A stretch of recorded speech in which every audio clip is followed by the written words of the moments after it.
Hello, ladies and gentlemen. Welcome to Clutch Line uh, overtime. The Knicks just stole Game One of the NBA Finals. As always, I have notes. All right, so my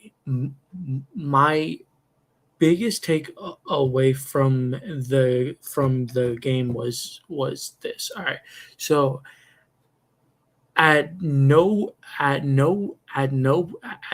point until like maybe the last minute did I ever feel like one team was was going to win this game. This game was back and forth the entire 48 or the for 47 minutes. Sorry, I can't talk, guys. But yeah, up until that last minute, at no point did I feel like one team was ever going to like win to was ever going to win this game. The game was very, very competitive, which I did like. Recently some of the NBA finals they haven't been this competitive, and yes, it was just game one, but you can definitely tell that all right, both teams want like both teams want they want this bad.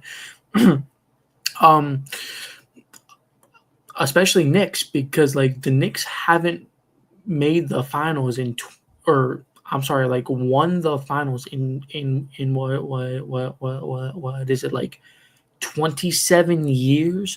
So the Knicks have been wanting this for close to 3 decades, and they finally have the right pieces in Brunson, Cat, Josh Hart. He fucking balled out tonight.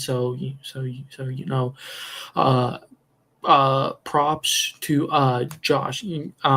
Now, and same goes to Dylan Harper. He was everywhere. He played his heart out. Now, let's talk about Brunson and Wemby's performance.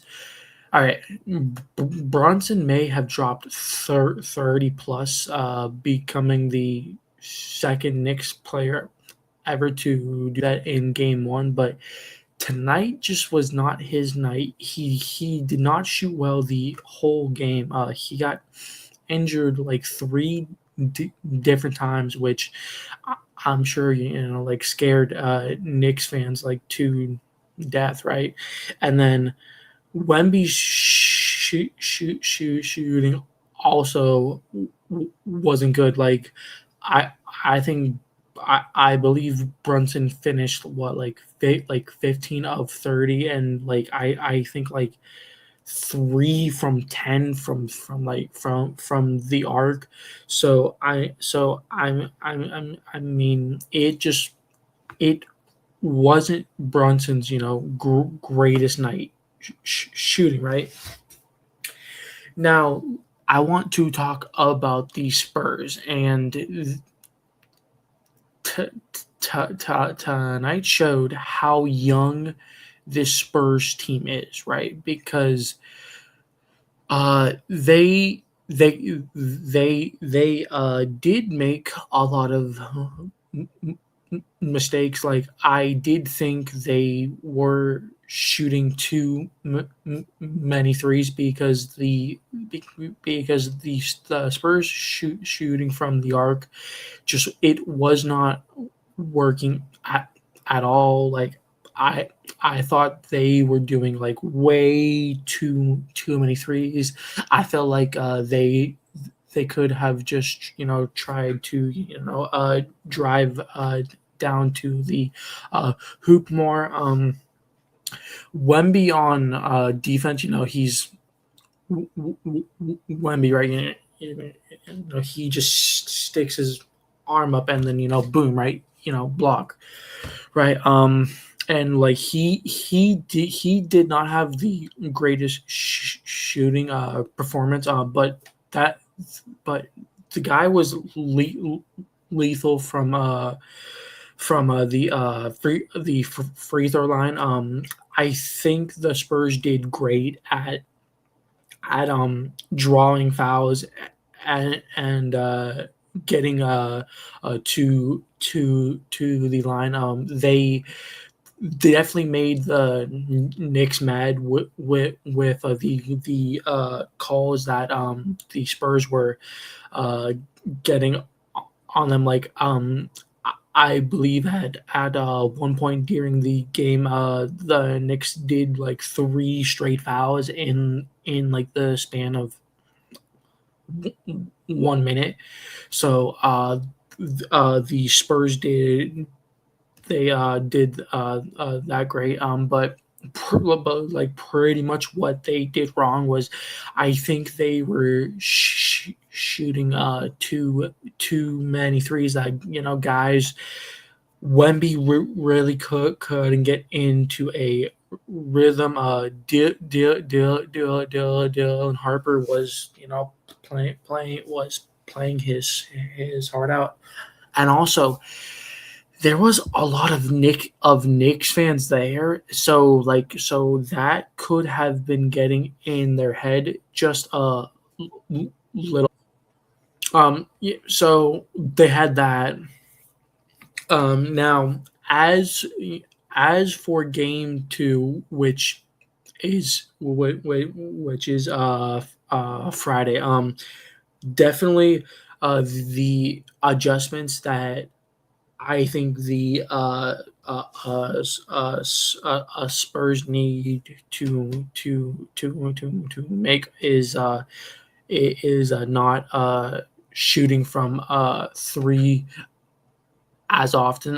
They definitely have to work on the pick and roll game, because at anytime the Knicks did a pick and roll, the Spurs just looked lost, guys. I stutter a lot, so just bear with me. And they also can't let the Knicks fans get to them, because they are a very young teams still, and it definitely shows. As my prediction for game two on Friday. I do think the Spurs are mad that they lost game one at home. So I do think they are going to have that extra fire and they're going to want to come out and beat the Knicks. They they they definitely need to work on defensive strategies to stop Jalen, because even though it wasn't his greatest night from shooting, he still dropped over 30. And like you just like you can't have that, especially at home. And I think Wemby was definitely frustrated. Friday, they're definitely going to come out, and now they're going to have that extra motivation to beat the Knicks. So when